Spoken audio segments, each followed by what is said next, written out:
Bismillahirrahmanirrahim. Alhamdulillahi Rabbil Alamin. Wassalatu wassalamu ala nabiyyina Muhammadin wa ala alihi wa sahabatihi ajma'in wa man tabi'ahum bi ihsanin ila yaumiddin.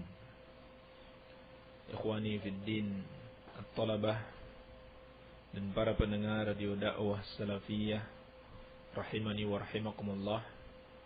Insyaallah ta'ala pada pagi hari Jumat yang penuh berkah ini kita akan melanjutkan kajian kitab Masailul Jahiliyah atau perangai-perangai jahiliyah karya Al-Imamul Allamah Syekhul Islam Al-Mujahidul Mujaddid Al-Syekh Muhammad bin Abdul Wahhab rahimahullahu ta'ala rahmatan wasi'ah. Kita masuk pada Al-Mas'alatus Sadisah, perangai jahiliyah yang ke-6. InsyaAllah ta'ala perangai jahiliyah yang ke-6 ini akan berbicara tentang al-ihtijaj bil mutaqaddimin, yakni kelakuan orang-orang jahiliyah ketika diutus kepada mereka Rasul, mengajak mereka untuk mentauhidkan Allah subhanahu wa ta'ala, maka mereka membantah para Rasul tersebut dengan beralasan ajaran yang dibawa oleh Rasul ini tidak dilakukan oleh orang-orang terdahulu, oleh nenek moyang mereka, bertentangan dengan ajaran nenek moyang mereka. Bab ini kurang lebih sama dengan bab yang keempat dan kelima. Tetapi bab yang keempat membahas taklid secara umum. Sedangkan bab yang kelima membahas taklid kepada kebanyakan orang. Dan yang keenam ini secara khusus membahas taklid kepada nenek moyang. Baik. Qala al-muallif rahimahullahu ta'ala, al-mas'alatu as-sadisah al-ihtijaju bil mutaqaddimin. Permasalahan yang keenam dari masail jahiliyah adalah al-ihtijaj bil mutaqaddimin, berhujjah atau berargumentasi atau beralasan untuk menolak kebenaran dengan ajaran nenek moyang, dengan generasi mereka yang telah berlalu. Ketika para rasul datang kepada mereka membawa risalah dari Allah subhanahu wa ta'ala, mengajak mereka untuk mentauhidkan Allah dan beribadah sesuai dengan apa yang disyariatkan Allah, mereka katakan, apa yang kamu bawa ini tidak sesuai dengan ajaran nenek moyang kami, tidak sesuai dengan ajaran para pendahulu kami yang telah berlalu, maka kita tidak bisa menerimanya. Oleh karenanya, beliau mengingatkan kepada kita, jangan sampai kita mengikuti perangai jahiliyah. Ketika kita mendapati keterangan, apakah dari Al-Quran secara langsung, atau dari hadis Rasulullah sallallahu alaihi wasallam, atau dari kitab-kitab para ulama, atau dari para dai, para ustaz yang menjelaskan tentang perbuatan syirik atau perbuatan bid'ah dan mengajak kepada tauhid dan sunnah, tetapi ternyata yang dijelaskan ustaz ini tidak sebagaimana yang dilakukan oleh nenek moyang kita, bertentangan dengan apa yang dilakukan oleh nenek moyang kita, maka jangan kita tolak kebenaran, jangan kita tolak dalil Al-Quran wa sunnah demi untuk ta'assub, fanatisme dengan ajaran nenek moyang. Ini salah. Ini persis seperti perbuatan orang-orang jahiliyah yang pada akhirnya menghalangi mereka mengikuti kebenaran. Jadi, ukuran kebenaran adalah apa yang dibawa oleh para rasul. adalah apa yang ada dalam Al-Quran was Sunnah. Adalah apa yang dipahami oleh para sahabat Rasulullah sallallahu alaihi wasallam. Ini ukuran kebenaran. Bukan yang dilakukan nenek moyang kita. Nenek moyang kita, orang tua kita, generasi kita yang telah berlalu, mereka manusia biasa, sama seperti kita juga. Mereka bisa benar, bisa salah.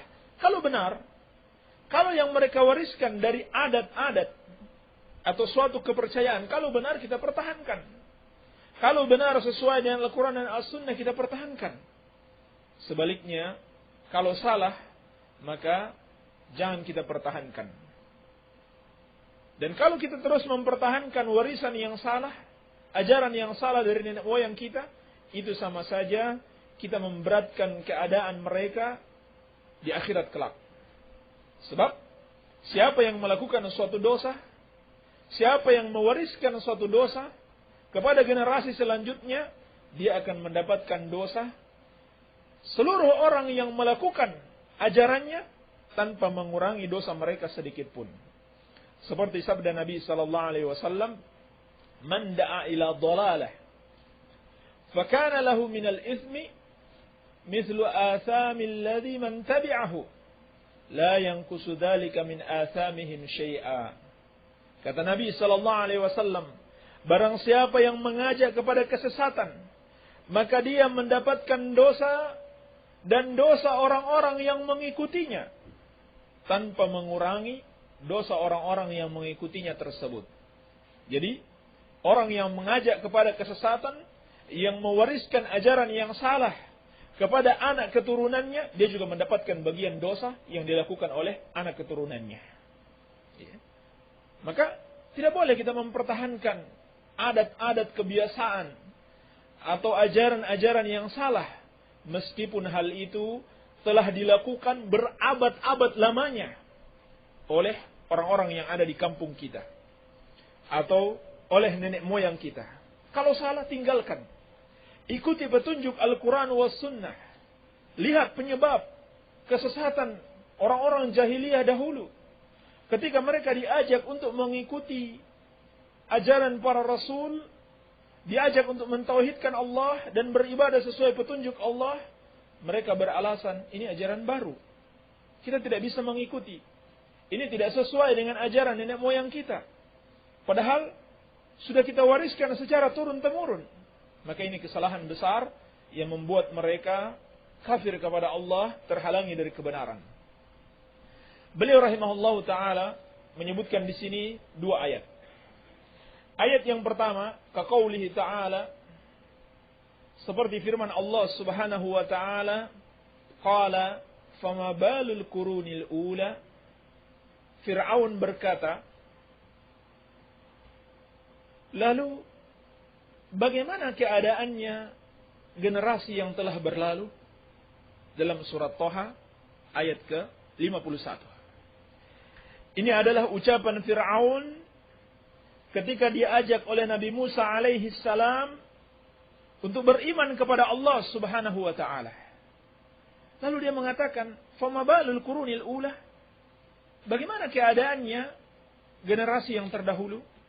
Padahal mereka seperti saya, mengingkari kebenaran, tidak beriman kepada Allah subhanahu wa ta'ala.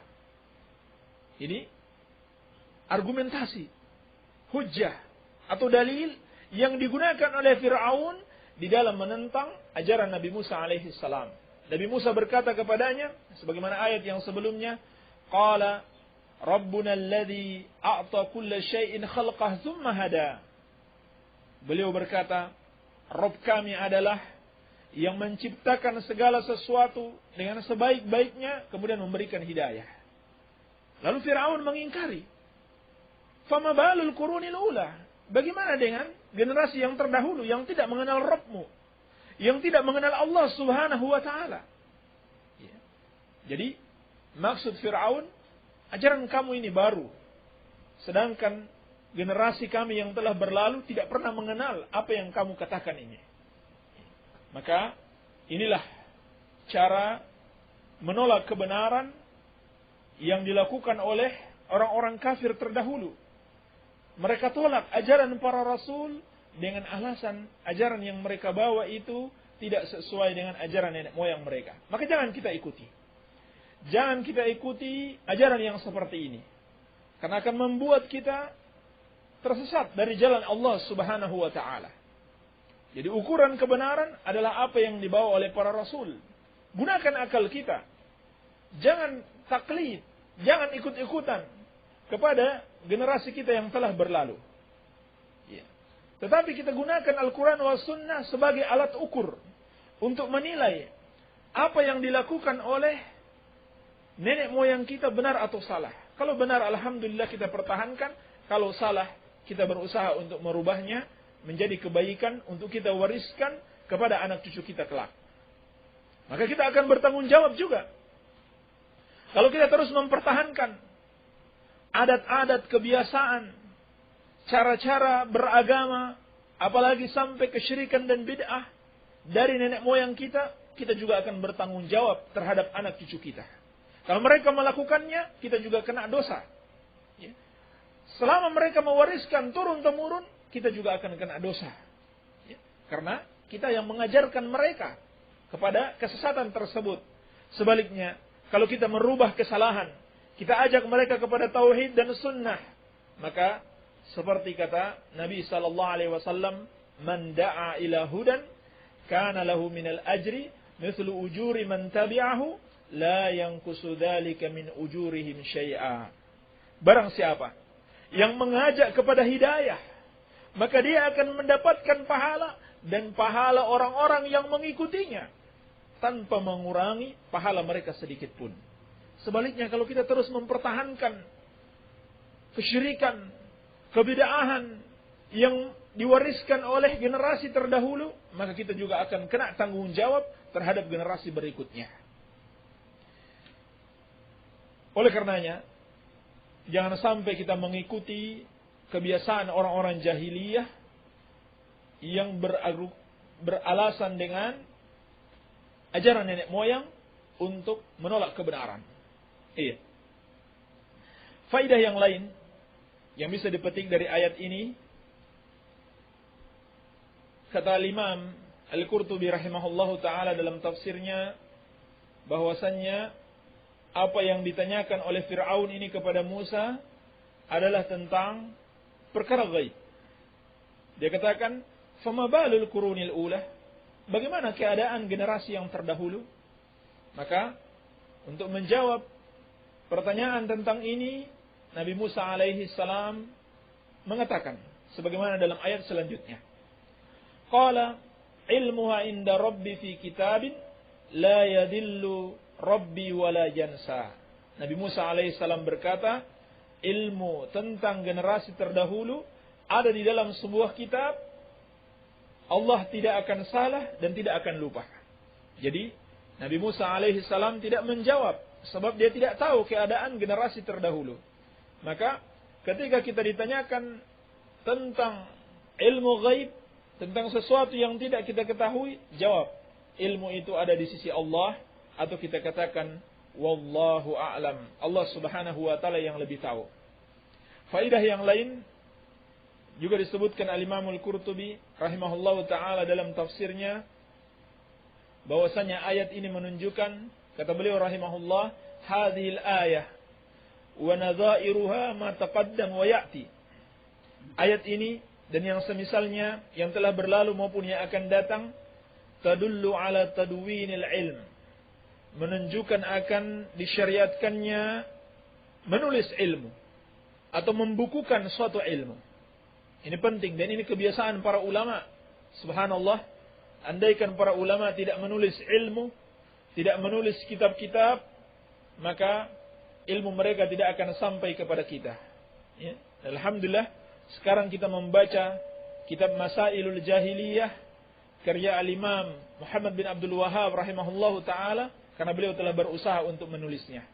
Maka di samping bagi para thalabatul ilm, di samping mereka berdakwah dengan khutbah, dengan ceramah, penting juga untuk menulis ilmu. Dan sangat penting bagi talibul ilmi agar dia tidak melupakan ilmu itu. Kata Al-Imam Al-Qurtubi rahimahullahu ta'ala, fa innal hifdha qad ta'tarihi al-afat minal ghalati wan nisyan. Sesungguhnya kalau hanya mengandalkan hafalan, hafalan itu bisa kita lupa atau kita tersalah. Ya. Jadi penting sekali menulis suatu ilmu. Ya. Oleh karenanya ulama dahulu sangat memperhatikan masalah ini. Iya. Ini faedah yang bisa kita petik dari ayat ini. Sebab Fir'aun bertanya tentang generasi terdahulu. Maka Nabi Musa menjawab, ilmunya ada di dalam sebuah kitab, sebuah catatan yang ada pada sisi Allah Subhanahu wa taala. Baik. Ini ayat yang pertama. Ayat yang kedua, wa qoulihi ta'ala, "Ma sami'na bihadza fi abainal awwalin." Mereka mengatakan, kami tidak pernah mendengar tentang ajaran ini dari bapak-bapak kami terdahulu. Surat Al-Mu'minun ayat ke-24. Ayat ini adalah tentang jawaban kaum Nabi Nuh alaihi salam. Ketika Nabi Nuh alaihi salam diutus kepada mereka untuk mengajak mereka untuk mentauhidkan Allah. Beliau berkata, sebagaimana dalam ayat sebelumnya, "Ya qaumi ibudullaha ma lakum min ilahin ghairuh afala tattaqun." Wahai kaumku, beribadahlah kepada Allah saja. Tidak ada bagi kalian sesembahan selainnya. Apakah kalian tidak bertakwa? Lalu mereka menjawab, "Ma hadza illa basharun mithlukum." Tidaklah Nuh ini kecuali manusia seperti kalian. Jadi Nabi Nuh alaihissalam mengajak masyarakat untuk mentauhidkan Allah. Mereka juga memprovokasi masyarakat untuk menentang dakwah Nabi Nuh alaihissalam. Dan ini terus akan bergulir sampai akhir zaman. Ada orang-orang yang mengajak kepada kebaikan di tengah-tengah masyarakat, dan ada yang mengajak mereka kepada kesesatan. Maka hati-hati. Maka hati-hati dari orang seperti ini yang suka menjadi provokator, mengajak kepada kesesatan dan menjelek-jelekkan orang-orang yang mengajak kepada tauhid wa sunnah. Lalu mereka mengatakan, yuridu ayatafaddala alaikum walau syaa Allahu la'anzala malaikatan ma sami'na bihadza fi abainal awwalin. Kata mereka, Nabi Nuh ini cuma ingin menonjolkan diri atas kalian. Andaikan Allah Subhanahu wa taala mengutus seorang rasul, tentunya Allah akan menurunkan malaikat, bukan manusia yang akan diutus. Lalu mereka mengatakan, "Ma sami'na bihadza fi abainal awwalin." Kami tidak pernah mendengarkan ajaran mentauhidkan Allah ini yang dibawa oleh Nabi Nuh alaihissalam pada nenek moyang kami terdahulu. Inilah jawaban mereka, alasan mereka, argumentasi mereka untuk menolak dakwah tauhid yang diserukan oleh Nabi Nuh alaihissalam. Mereka menolak ajaran beliau dengan alasan ajaran ini baru. Ajaran ini tidak sesuai dengan ajaran nenek moyang kita. Tidak pernah ada yang mengatakan, "Ya qaumi ibudullah, ma lakum min ilahin ghairuh." Wahai kaumku, sembahlah Allah saja. Kalian tidak memiliki sesembahan selain Allah Subhanahu wa taala. Iya. Kata Syekh As-Sa'di rahimahullahu taala dalam tafsir beliau membantah ucapan kaum musyrikin ini dengan dua bantahan. Yang pertama kata beliau, memang tidak diutus Rasul sebelum Nabi Nuh alaihi salam, dan beliau ada Rasul yang pertama, karena bisa jadi orang-orang terdahulu itu berada di atas tauhid, dan memang kenyataannya demikian. Maka tidak butuh untuk diutus Rasul. Tidak butuh untuk diutus Rasul karena mereka mentauhidkan Allah Subhanahu wa taala. Seperti dalam athar yang sahih dari Abdullah bin Abbas radhiyallahu taala anhuma dalam riwayat Bukhari, beliau menjelaskan manusia 10 abad lamanya dari Nabi Adam alaihi salam sampai Nabi Nuh alaihi salam, 1000 tahun berada di atas tauhid. Berada di atas tauhid.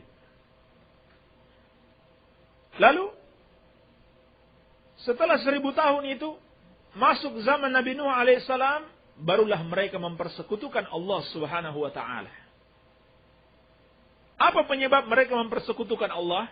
Sudah kita jelaskan panjang lebar dalam kitab Tauhid, yaitu karena mengagungkan orang-orang saleh sampai mereka beribadah di kuburan-kuburan orang saleh tersebut dan membuat patung-patung sebagai monumen peringatan akan nenek moyang mereka yang saleh yang telah mendahului mereka. Inilah penyebab kesyirikan mereka. Inilah makna ayat kana nasu ummatan wahidatan. Dulu manusia adalah umat yang satu. Lalu ketika terjadi kesyirikan, maka Allah Subhanahu wa taala mengutus para rasul mubasyirina wa munzirin, memberi peringatan dan memberikan kabar gembira bagi mereka yang mau mentauhidkan Allah, dan peringatan akan azab Allah Subhanahu wa taala bagi mereka yang menyekutukan Allah Subhanahu wa taala. Maksud ayat ini bahwasannya manusia adalah umat yang satu di atas tauhid. Satu di atas tauhid. Ketika mereka mempersekutukan Allah, barulah Allah Subhanahu wa taala mengutus para rasul untuk mengajak mereka kembali mentauhidkan Allah Subhanahu wa taala. Maka ini bantahan yang pertama. Bantahan yang kedua, kata beliau rahimahullahu taala, bahwasannya kalau umat sebelum mereka, yakni nenek moyang mereka itu mempersekutukan Allah, mereka di atas kesesatan, lalu mereka tidak diutus rasul, andaikan benar seperti itu, maka tentunya mereka harus bersyukur atas diutusnya Nabi Nuh alaihi salam kepada mereka. Karena hal tersebut, nikmat yang sangat besar tersebut tidak didapatkan oleh nenek moyang mereka. Ini andaikan seperti itu. Tetapi setiap umat Allah Subhanahu wa taala mengutus rasul. Sebagaimana firman Allah, "Walaqad ba'atsna fi kulli ummatin rasula an i'budullaha wajtanibut taghut." Dan sungguh kami telah mengutus pada setiap umat itu seorang rasul. Setiap umat seorang rasul mengajak an i'budullah, sembahlah Allah saja, wajtanibut taghut, dan jauhilah taghut. Jadi maksud beliau, andaikan memang mereka tersesat, ini nenek moyang mereka, lalu tidak diutus rasul, maka sekarang kalau sudah diutus rasul, mestinya bersyukur. Bukan malah menolak rasul tersebut dengan alasan ajarannya tidak sesuai dengan nenek moyang kita. Atau nenek moyang kita belum pernah diutus rasul, kita belum pernah mendengarkan. Maka tidak sepatutnya mereka menolak ajaran rasul tersebut. Oleh karenanya, di zaman kita ini, kalau sekarang alhamdulillah mendapatkan buku-buku para ulama yang mengajak kepada tauhid dan sunnah, itu begitu mudahnya. Bahkan ada yang dibagi-bagikan secara gratis. Di antaranya, kalau ada orang tua kita pergi haji, setelah pulang haji dapat buku-buku gratis. Buku-buku gratis yang mengajak kepada tauhid yang ditulis para ulama ahlus sunnah wal jamaah. Demikian pula sudah banyak buku-buku yang diterjemahkan oleh para ulama. Yani buku-buku para ulama yang diterjemahkan ke dalam bahasa Indonesia, sehingga dengan mudah kita dapatkan bimbingan para ulama kita. Demikian pula sudah ada fasilitas internet, radio, dengannya kita bisa mendengarkan ceramah-ceramah agama, bisa membaca artikel-artikel yang ditulis oleh para ulama. Bahkan banyak di antara daerah-daerah, desa-desa, sudah ada dai yang masuk ke sana. Padahal yang seperti itu belum pernah ada ya, di zaman dulu. Belum pernah ada di zaman orang tua kita atau kakek-kakek kita. Belum pernah ada yang namanya orang pergi sekolah mondok, bahkan sampai ke Timur Tengah, lalu pulang berdakwah di kampungnya. Ini kita bersyukur. Bukannya malah kita menolak dengan mengatakan ini ajaran baru yang dia bawa. Tidak sesuai dengan ajaran nenek moyang kita. Mestinya kita syukuri. Jangan kita mengikuti kebiasaan orang-orang musyrik. Ya. Di zaman jahiliyah dahulu, mereka beralasan ajaran ini tidak seperti yang kita dengarkan dari bapak-bapak kita. Belum pernah terdengar ada yang mendakwahkan seperti ini. Maka, kalau kita baru mendengarkan yang belum pernah kita dengarkan, jangan terburu-buru kita menyalahkan. Sebagaimana juga jangan kita terburu-buru membenarkan. Sebab banyak juga yang mengajak kepada kesesatan. Ya. Ada yang mengaku-ngaku sebagai nabi, ya, seperti Lia Eden atau ajaran Ahmadiyah. Ini ajaran baru semuanya. Atau LDII, ajaran baru semuanya.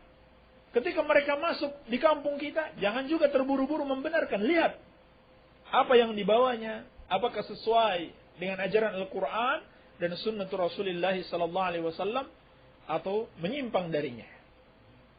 Dan juga jangan terburu-buru mengatakan ini salah, sebab ini baru, bertentangan dengan ajaran yang sudah diyakini oleh nenek moyang kita, oleh orang tua kita, oleh kakek-kakek kita, bertentangan.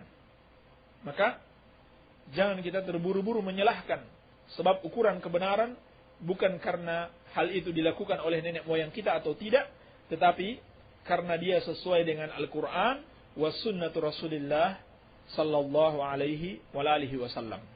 Iya. Kemudian Syekh Shalih Al-Fauzan hafizahullah taala dalam syarah beliau menyebutkan satu ayat lagi dalam surat Shad ayat ke-7 tentang perkataan orang-orang Quraisy ketika menolak dakwah Rasulullah sallallahu alaihi wasallam. Allah Subhanahu wa taala berfirman, mereka mengatakan, "Ma sami'na bihadza fil millatil akhirah, inna hadza illa ikhtilaq." Kami tidak pernah mendengarkan ajaran ini pada agama yang terakhir, yakni agama sebelum mereka. Tidaklah ajaran ini, kata mereka, kecuali dusta. Perhatikan, dengan mudahnya mereka menuduh Nabi sallallahu alaihi wasallam berdusta hanya karena ajaran Nabi sallallahu alaihi wasallam tidak sesuai dengan agama sebelumnya, yaitu Yahudi, Nasrani dan penyembah berhala. Bapak-bapak mereka, nenek moyang mereka yang telah memeluk agama-agama tersebut. Mereka tuduh Nabi sallallahu alaihi wasallam membawa agama yang tidak benar, membawa ajaran yang sesat, membawa ajaran yang salah, dikarenakan menyelisihi ajaran nenek moyang mereka. Maka dengan sebab perbuatan mereka tersebut, mereka terhalangi dari mengikuti kebenaran. Mereka terhalangi dari hidayah Allah Subhanahu wa taala. Iya. Maka jangan kita ikuti. Jangan kita ikuti perbuatan yang tersesat ini. Lalu Syekh Shalih Al-Fauzan hafizahullah taala dalam syarah beliau mengatakan, di antara contoh bentuk penolakan terhadap dakwah tauhid dengan beralasan mengikuti ajaran nenek moyang atau mengikuti ajaran generasi terdahulu, kata beliau hafizahullah, wal an ubadul kubur idza nuhu an ibadatil kubur qalu hadza alaihi al baladul fulani. Dan sekarang ini, kata beliau, para penyembah kuburan, yaitu mereka yang beribadah kepada para wali, menjadikan para wali di kuburan sebagai perantara untuk beribadah kepada Allah, apabila dilarang melakukan hal tersebut, mereka mengatakan hada alaihil baladul fulani. Perbuatan ini sudah dilakukan di negeri kami ini secara turun-temurun. Wa alaihil jama'atul fulaniyah, dan juga dilakukan oleh jamaah, ini semacam jamaah tarekat sufiyah. Mereka juga sering berdatangan di kuburan ini Kata mereka ini kuburan keramat untuk berdoa kepada wali yang sudah meninggal di situ. Wa alaihi qurunun madat. Dan juga kata beliau, generasi yang telah berlalu melakukan hal tersebut. Ini alasan mereka. Nenek moyang kita juga melakukan itu. Berdoa kepada para wali yang sudah dikuburkan. Mereka beralasan dengan hal-hal yang bertentangan dengan dalil. Tidak mengikuti dalil. Lalu kata beliau, wa ashabul mawalid idza nuhu qila lahum hadha bid'ah qalu hadha syai'un ma'mulun bihi qablana. Orang-orang yang merayakan maulid misalkan, ya. Apabila mereka dilarang, dikatakan kepada mereka ini bid'ah. Apa jawaban mereka? Hadza syai'un ma'mulun bihi qablana. Ini sudah dilakukan sebelum kita. Sebelum kita lahir pun sudah dilakukan. Sudah diamalkan oleh generasi terdahulu. Walau kana batilan ma'amilu. Mereka katakan, andaikan ini salah, tentunya tidak dilakukan oleh nenek moyang kita. Perhatikan bagaimana jawaban mereka. Kata mereka, andaikan ini salah, tentunya nenek moyang kita tidak melakukannya. Maka inilah ihtijaj ahli jahiliyah. Cara berdalil, cara berargumentasi, cara beralasan seperti orang-orang jahiliyah dahulu yang menyebabkan mereka tersesat. Kalau salah, kalau itu ternyata merupakan kesyirikan dan itu merupakan kebid'ahan, jangan sungkan, jangan segan, jangan ragu untuk kita tinggalkan. Jangan kita pertahankan yang salah. Sebab hal itu akan menyebabkan kita tersesat dan menyebabkan generasi setelah kita tersesat dan kita juga menanggung dosa-dosa mereka tanpa mengurangi dosa-dosa mereka sedikit pun. Ini sangat berbahaya. Maka ikutilah Al-Quran wa sunnatu Rasulullah sallallahu alaihi wasallam sebagaimana yang dipahami dengan baik dan diamalkan oleh para sahabat beliau. Ikuti orang-orang yang benar-benar terdahulu di dalam Islam. Bukan terdahulu dari sisi nasab, yaitu nenek moyang kita dan orang tua kita. Tetapi ikuti orang-orang yang pendahulu kita di dalam Islam, yaitu Rasulullah sallallahu alaihi wa ala alihi wasallam dan para sahabatnya radhiyallahu taala anhum ajma'in. Semoga kita tetap berada di atas jalannya sampai kita berpisah dari kehidupan dunia ini. Semoga ada manfaatnya. Wabillahi taufik. Walhamdulillahi rabbil alamin. Alhamdulillah. Tadi telah disampaikan pembahasan materi dari penjelasan kitab Syarah Masail Jahiliyah, dan kita langsung saja memasuki sesi tanya jawab dan diberitahukan kepada para pendengar radio dakwah salafiyah yang ingin bertanya bisa mengirimkan pertanyaannya melalui SMS ke nomor 085353020304. Sekali lagi kami beritahukan bisa menghubungi nomor 085353020304. Baik, mungkin langsung saja kami persilakan kepada Ustaz untuk memberikan penjelasan terhadap pertanyaan yang telah masuk. Bismillahirrahmanirrahim. Wassalatu wassalamu ala Rasulillah amma ba'd. Apa yang maksud dengan Ashabul A'raf? Ini sudah pernah kita jawab ya. Ashabul A'raf yang ada dalam surat Al-A'raf dalam ayat ke-46 itu maksudnya orang-orang yang menunggu keputusan Allah Subhanahu wa taala. Mereka ada di satu tempat antara surga dan neraka. Dikarenakan amalan mereka antara kebaikan dan keburukannya sebanding. Timbangannya sebanding. Sehingga mereka tertahan di antara surga dan neraka. Namun pada akhirnya mereka akan masuk ke dalam surga juga, sebagaimana yang dijelaskan oleh Imam Ibnu Katsir rahimahullahu taala dalam tafsirnya. Jadi mereka tidak terus-menerus di situ. Afwan Ustaz, apa hukumnya jika seorang perempuan memakai celana levis di depan suami? Apakah tidak menyerupai orang kafir? menyerupai orang kafir yang terlarang itu apabila pakaian tersebut adalah pakaian yang sudah menjadi ciri khas mereka. Ya. Kalau celana tersebut adalah ciri khas orang kafir atau biasa mereka gunakan, maka tidak boleh. Maka tidak boleh digunakan. Ya. Pakai celana yang lain, walaupun tipis, walaupun ketat, kalau di depan suami tidak ada masalah. Ya. Yang menjadi masalah kalau di depan laki-laki lain selain suami. Baik. Assalamualaikum warahmatullahi wabarakatuh. Waalaikumsalam warahmatullahi wabarakatuh. Ana Ma'mur Ar-Rashid Kalipucang mau tanya, apakah cara membungkus mayit cukup dengan 3 lembar kain atau ditambah dibuatkan celananya, bajunya, sarungnya dan kerudungnya yang selama ini sering ana lihat? Mohon jawabannya. Sudah kita jawab juga masalah ini. Tidak perlu ya, membuatkan celananya, bajunya, sarungnya, kerudungnya, selama 3 lembar kain itu mencukupi untuk menutupi seluruh tubuhnya. Ya, maka tidak perlu yang seperti itu. Cukup 3 lembar tersebut. Ya. Bahkan ini bisa jadi berlebihan. Padahal pakaian-pakaian tersebut masih bisa dimanfaatkan oleh orang yang hidup. Baik. Saya ingin sekali berjamaah sholat subuh, tapi imamnya suka memakai kunut. Bagaimana cara menyikapinya? Apakah saya ikut mengangkat tangan, tapi hati ingkar dan mulut tidak ikut membaca amin, atau saya lebih baik tidak berjamaah subuh?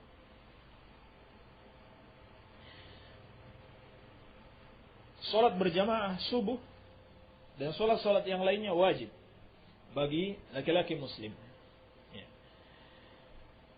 Dan kunut subuh, kunut dalam sholat 5 waktu, itu disyariatkan. Yang menjadi bid'ah, kalau dikhususkan hanya subuh saja. Sehingga walaupun imam meniatkan itu kunut subuh saja, tidak ada masalah kita mengikuti dengan niat apa? Kita tidak mengkhususkan. Kita tidak mengkhususkan itu sebagai kunut pada subuh saja. Maka tidak masalah. Ya, inilah sebabnya Imam Ahmad rahimahullah taala juga Syekhul Islam Ibnu Taimiyah berpendapat wajib mengikuti imam kunut subuh walaupun kita tidak biasa kunut subuh, apabila hal itu kalau tidak dilakukan akan menyebabkan perpecahan antara kaum muslimin. Iya. Perpecahan antara kaum muslimin. Baik. Jadi kita tidak meniatkan hal itu sebagai pengkhususan pada sholat subuh. Wallahu a'lam. Ustaz mau tanya, saya sebagai anak belum bisa berterima kasih pada bapak karena telah mengurus saya. Tapi bapak saya sudah meninggal. Saya ingin mendoakan bapak di alam kubur. Bagaimana caranya doa itu supaya sampai kepada bapak? Terima kasih. Caranya, jadilah anak yang saleh. Karena Nabi SAW mengatakan ada 3 amalan yang tidak akan terputus apabila seorang itu meninggal. Salah satunya waladun saleh yad'u lahu, anak yang saleh yang mendoakan orang tuanya. Jadi, jadilah anak yang saleh, kemudian doakan agar orang tua mendapatkan ampunan dan rahmat Allah Subhanahu wa taala. Bagaimana cara menjadi anak yang saleh? Dengan mengikuti Al-Qur'an dan As-Sunnah, beramal dengan ikhlas dan mengikuti petunjuk Rasulullah sallallahu alaihi wasallam. Oleh karenanya, penting sekali menuntut ilmu agama agar kita benar-benar mengetahui Al-Qur'an was sunnah dan agar kita bisa mengetahui tentang keikhlasan dan mengikuti petunjuk Rasulullah sallallahu alaihi wasallam. Assalamualaikum Pak Ustaz. Kalau ada acara bulan Maulid saya tidak datang. Sedangkan kalau ada acara samenan saya datang. Apa hukumnya? Mohon penjelasannya. Apa itu samenan?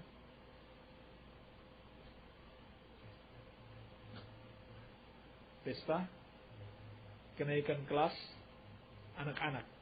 Samenan adalah pesta kenaikan kelas anak-anak. Ini asalnya yang seperti ini adalah mubah.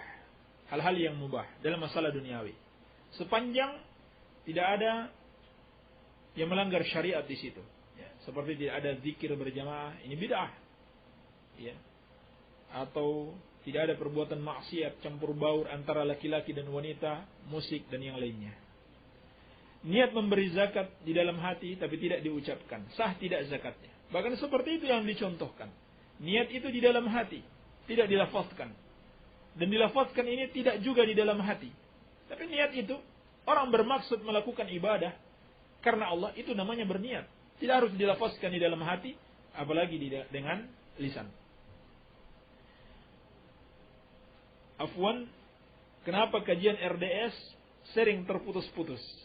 Nah, ini nanti dijawab sama penyiarnya. Iya. Sering mati listrik katanya.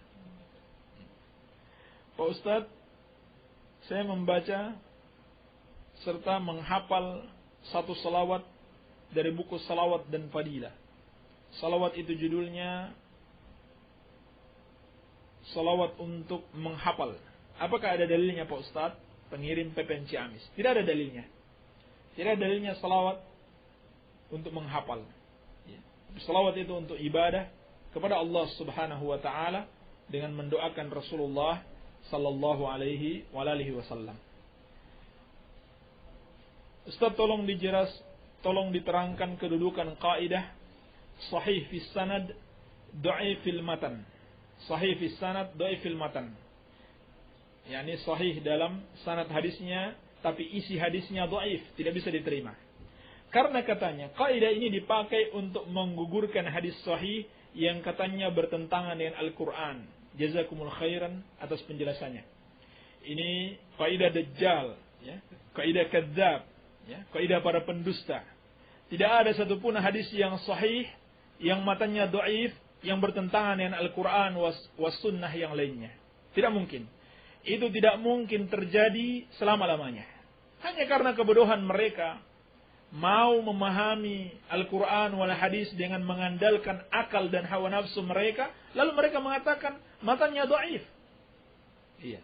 Ini kebodohan mereka. Andaikan mereka merujuk kepada penjelasan para sahabat, penjelasan tabi'in, penjelasan para ulama muhaddithin, penjelasan Al-Imam Malik, Syafi'i, Ahmad, dan yang lainnya, maka mereka akan tahu bahwa hadis tersebut tidak ada yang bertentangan dengan Al-Quran was sunnah. Sampai Al-Imam Ad-Daruqutni rahimahullahu ta'ala mengatakan, andaikan orang mengatakan suatu hadis itu bertentangan dengan Al-Quran, datangkan kepadaku. Saya akan jelaskan, tidak ada pertentangan di situ. Pertentangan yang terjadi pada otaknya, pada akalnya yang rusak dan mengikuti hawa nafsu atau mengikuti ajaran-ajaran yang sesat. Ini yang terjadi. Iya. Kenapa? Allah Subhanahu wa taala berfirman, "Walau kana min 'indi ghairillahi lawajadu fihi ikhtilafan katsira." Andaikan Al-Qur'an atau wahyu yang diturunkan Allah itu berasal dari selain Allah, niscaya akan didapati di situ pertentangan yang banyak. Sekarang kita tanyakan, apakah hadis itu dari Allah atau dari karangan Rasulullah sallallahu alaihi wasallam? Dari Allah. Bagaimana bisa bertentangan dengan Al-Quranul Karim?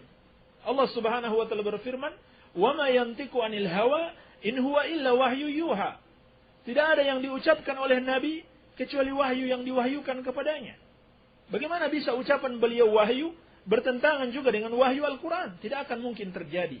Yang terjadi adalah pertentangan di dalam akal mereka yang rusak. Iya. Mereka tidak paham dengan hadis tersebut, sehingga mereka menyangka terjadi pertentangan dengan Al-Quran was sunnah. Tidak benar ada kaidah seperti ini, baik di kalangan para sahabat, para tabi'in, tabi'ut tabi'in, dan seluruh muhaddithin sampai akhir zaman, muhaddithin dari kalangan ahlu sunnah. Tidak ada kaidah yang seperti ini. Ini kaidah yang baru yang mereka buat-buat. Baik. Bagaimana membantah bolehnya bersalaman-salaman setelah sholat dengan dalil hadis Bukhari nomor 3360. Ini saya cek nomor 3360. Allah alam mungkin cetakan yang berbeda. Tidak ada tentang salam-salaman. Ya, coba disebutkan hadisnya apa. Yang pasti bersalam-salaman itu tidak dilarang. Yang dilarang itu mengkhususkan, ya, suatu ibadah misalkan setelah sholat, padahal tidak dikhususkan oleh Rasul. Ya. Yang disyariatkan bersalam-salaman, yakni jabat tangan, itu ketika berjumpa atau mau berpisah. Kenapa ketika berjumpa, bertemu sebelum sholat di shaf, tidak berjabat tangan, ditunggu nanti setelah habis sholat? Ini menyelisihi sunnah. Ketika bertemu tidak salaman, nanti tunggu habis sholat baru mau salaman. Ini menyelisihi sunnah. Jadi, andaikan seorang bersalam-salaman setelah sholat karena dengan niat mau berpisah, maka juga tidak mengapa. Bukan sebagai suatu rangkaian atau bagian dari sholat yang dia lakukan. Baik. Jadi membantahnya mudah saja. Mengkhususkan salam-salaman setelah sholat tidak ada dalilnya dari Rasulullah SAW. Tapi yang disyariatkan adalah ketika bertemu dan berpisah. Afwan Ustaz, apakah boleh zikir dengan menggunakan tasbih? Ulama telah berbeda pendapat dalam masalah ini. Namun yang benar, tidak masalah. Tidak mengapa. Ini pendapat Syekhul Islam, juga Syekh bin Baz, Syekh Al-Utsaimin, Syekh Shalih Al-Fauzan mengatakan tidak mengapa menggunakan tasbih. Hanya saja ulama sepakat lebih afdal dengan menggunakan jari. Sebab jari-jari itu akan diminta juga keterangan di hari kiamat. Diminta persaksiannya. Iya. Jari-jari kita ketika kita berzikir kepada Allah akan diminta persaksiannya pada hari kiamat untuk memberatkan timbangan kebaikan kita. Ya, sebagaimana disebutkan dalam hadis yang sahih. Iya. Jadi lebih afdal dihindari yang seperti ini.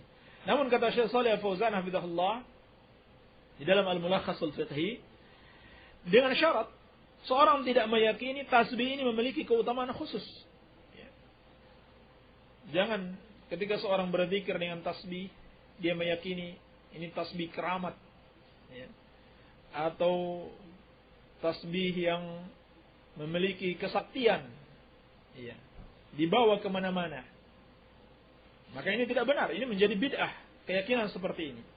Iya. Lebih afdal dia menggunakan jarinya. Demikian pula nasihat Syekh Al-Utsaimin rahimahullahu ta'ala.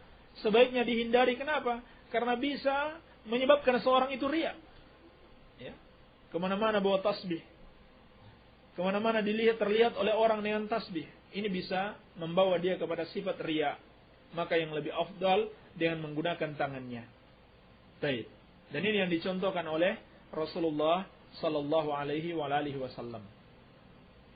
Dan Syekh Al-Utsaimin menjelaskan bahwasanya hal itu bukan bid'ah karena itu hanyalah sarana ibadah, bukan tujuan ibadah. Baik. Ustaz mau menanyakan tentang keraguan di dalam ibadah dikarenakan hal-hal ilmu kebatinan, semacam amalan atau isim. Jadi, ana merasa ragu dalam ibadah diterima atau tidaknya. Ilmu kebatinan atau isim-isim ini adalah termasuk kesyirikan kepada Allah Subhanahu wa taala. Atau minimalnya termasuk bid'ah. Tidak ada contohnya dari Rasulullah sallallahu alaihi wasallam. Rasulullah dan para sahabat tidak pernah belajar yang namanya ilmu kebatinan, ilmu kebal, tenaga dalam, dan sebagainya. Ini semuanya kebid'ahan, bahkan kesyirikan, karena terkandung di dalamnya permohonan kepada syaitan. Ya. Isim-isim yang mereka baca itu, karena mereka tidak paham apa yang mereka baca. Padahal di dalamnya terkandung permohonan kepada syaitan, permohonan kepada jin. Padahal doa itu ibadah, tidak boleh dimohonkan kepada selain Allah Subhanahu wa ta'ala. Iya. Jadi wajar saja kalau terjadi keraguan dalam ibadah sebab mengamalkan ilmu-ilmu yang tidak dicontohkan oleh Rasulullah sallallahu alaihi wasallam. Maka ibadah itu harus terpenuhi dua syarat. Ikhlas karena Allah Subhanahu wa ta'ala dan mencontoh Rasulullah sallallahu alaihi wasallam. Anak soleh bisa menolong orang tua di akhirat. Bagaimana cara tawassul supaya amal pahalanya sampai ke arwah ibu bapak? bertawasul dengan doanya sendiri, dengan amal-amal soleh yang dia lakukan. Dia berdoa kepada Allah Subhanahu wa taala agar doanya diterima oleh Allah. Dia bertawasul dengan amal-amal soleh yang dia lakukan sendiri. Ya, seperti kalau kita mau mengucapkan, ya Allah, dengan bacaan Al-Quranku ini, ampunilah orang tuaku. Ini berbeda dengan kalau kita mengatakan, ya Allah, kirimlah pahala membaca Al-Quranku ini dengan orang tuaku. Ini berbeda. Ya, seperti dalam pertanyaan selanjutnya, Pak Ustadz, kedua ibu bapak saya sudah meninggal.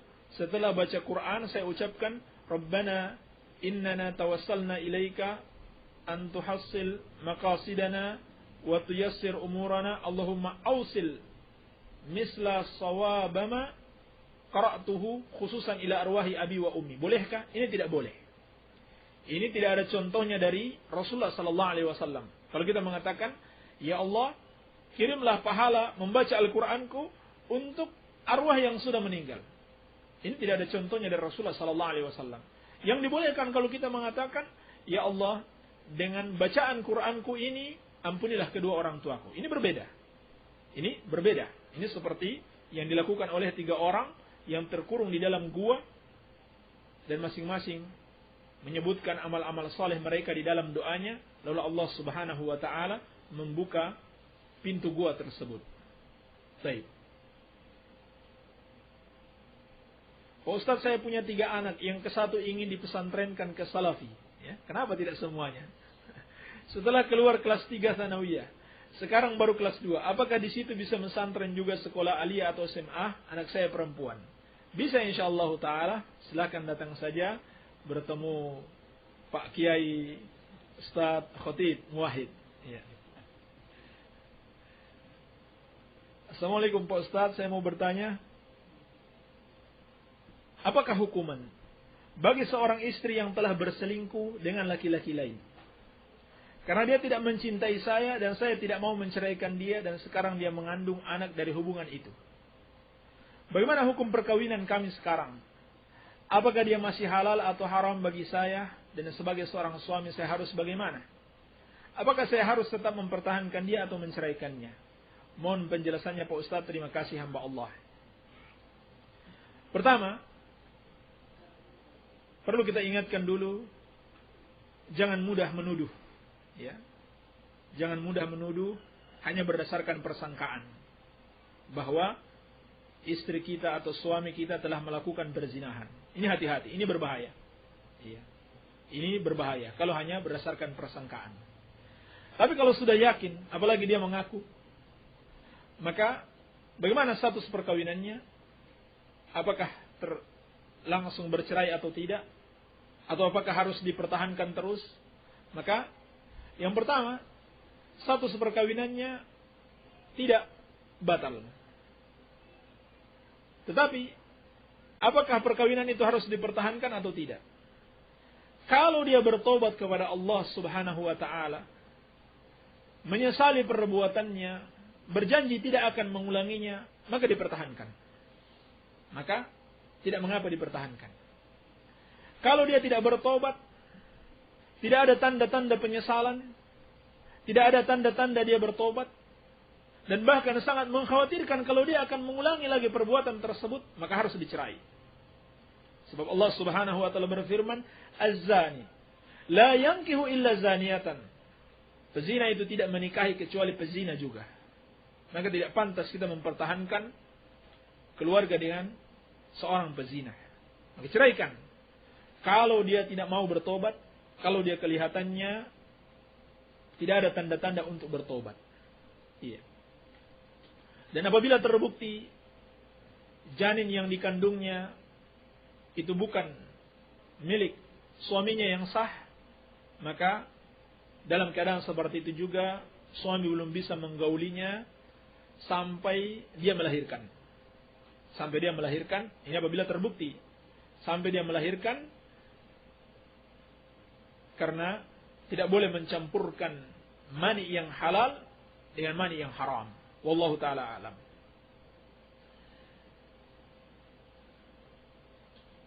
Assalamualaikum. Waalaikumsalam. Apakah seseorang yang melakukan maksiat dan mati dalam keadaan melakukan maksiat telah ditetapkan Allah sebelum Allah menciptakannya atau karena kesalahannya sendiri? Semua yang terjadi di muka bumi ini telah ditetapkan Allah Subhanahu wa taala 50.000 tahun sebelum langit dan bumi diciptakan. Innallaha katama maqadir al-khalaiq qabla an yakhluqa as-samawati wal ard bi 50,000 amin. Sesungguhnya Allah telah menciptakan, dalam riwayat Bukhari, Nabi SAW bersabda, Allah telah menuliskan takdir seluruh makhluk sebelum diciptakan langit dan bumi selama 50.000 tahun. Maka harus kita yakini, apapun kebaikan dan keburukan yang terjadi di muka bumi ini, semuanya telah ditetapkan Allah Subhanahu wa taala. Tetapi hal itu tidak menafikan kesalahan dari dirinya sendiri. Sebab manusia bukan seperti wayang yang digerakkan oleh sang dalang kemana-mana, digerakkan. Tetapi dia juga memiliki pilihan yang Allah berikan kepadanya. Oleh karenanya, kita milih-milih istri yang sesuai untuk kita. Iya, kan begitu. Karena kita diberikan kemampuan oleh Allah untuk memilih. Maka dia sendiri yang memilih jalannya. Dia sendiri juga yang memilih jalannya. Tapi pilihannya juga tidak keluar dari takdir Allah Subhanahu wa ta'ala. Sebagaimana telah kita jelaskan panjang lebar di dalam kitab Tauhid tentang masalah takdir. Dan juga akan datang penjelasan insyaallah ta'ala dalam masail jahiliyah ini lebih panjang lebar tentang masalah takdir. Pak Ustadz, ada sebagian Ustadz di Indonesia yang mau berjalannya hukum Islam di Indonesia. Tapi malah diperangi. Katanya itu teroris. Apakah itu tidak termasuk pemerintah yang ingkar sunnah? Jazakumullah. Baik. Ini harus dilihat dulu. Diperangi karena apa? Karena memang cara mereka yang salah dalam memperjuangkan syariat Islam, ataukah mereka sudah berjalan dengan benar lalu diperangi? Karena setahu saya mereka yang diperangi itu karena memang salah. Seperti setiap kali polisi menangkap teroris, dia memuji.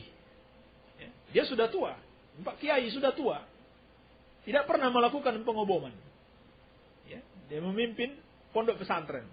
Dia mau menjalankan syariat Islam di Indonesia. Tapi setiap kali ditangkap teroris, dia puji. Dia katakan yang melakukan pengoboman itu mujahid.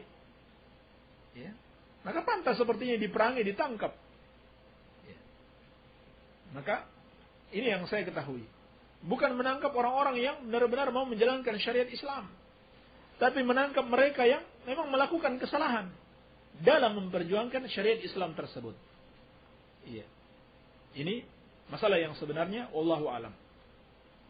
Ustaz, saya mau tanya, apa betul dana operasional Salafiyah donaturnya dari luar negeri? Kalau donaturnya dari luar negeri, radio ini nggak mati-mati ini. Ini mati karena mati lampu di sini, bukan karena mati lampu dari PLN. Memang listriknya nggak mampu. Baik. Ya mungkin saja ada sebagian saudara kita yang mendakwahkan Salafiyah dapat bantuan dari luar negeri. Dapat bantuan dari luar negeri bukan sesuatu yang tercela secara mutlak. Kalau itu dari kaum muslimin, bukankah banyak juga kaum muslimin di luar Indonesia? Apakah kaum muslimin itu hanya di Indonesia saja? Banyak. Di negeri-negeri Arab, banyak kaum muslimin yang senang membantu.